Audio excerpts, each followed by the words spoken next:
আসসালামু আলাইকুম দর্শক, আপনারা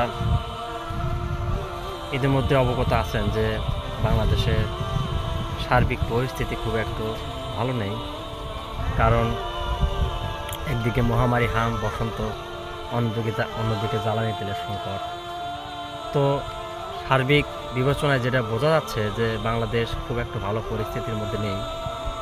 তো আপনারা যারা জ্বালানি তেল মজুত করছেন আসলে এটা থেকে বিরত থাকুন। কারণ আপনার লাগবে 5 লিটার, আপনি কেন 5 ব্যারেল তেল সংগ্রহ করে রাখবেন? এদিকে যারা আবাদ বসত করে, হাল চাষ করে, এরা তেল পাচ্ছে না, আবাদ বসতে প্রবলেম হয়ে যাচ্ছে। তো আপনারা কেউ এই কাজটা করবেন না।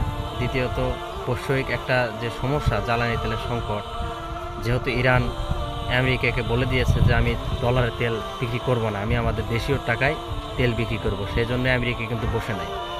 অলরেডি কিন্তু আমেরিকা সিদ্ধান্ত নিয়ে নিয়েছে তারা পারমাণবিক যুদ্ধ করার জন্য রেডি।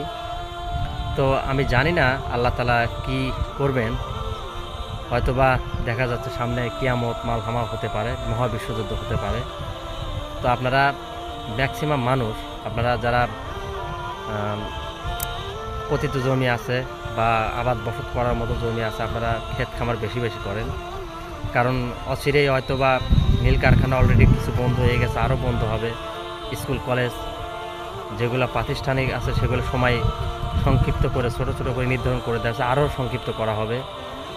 তো বৈশ্বিক পরিস্থিতি খুব একটা ভালো নেই। আপনারা চেষ্টা করেন আপনাদের নিজের যা কিছু আছে তাই দিয়ে খাদ্যশস্য উৎপাদন করুন।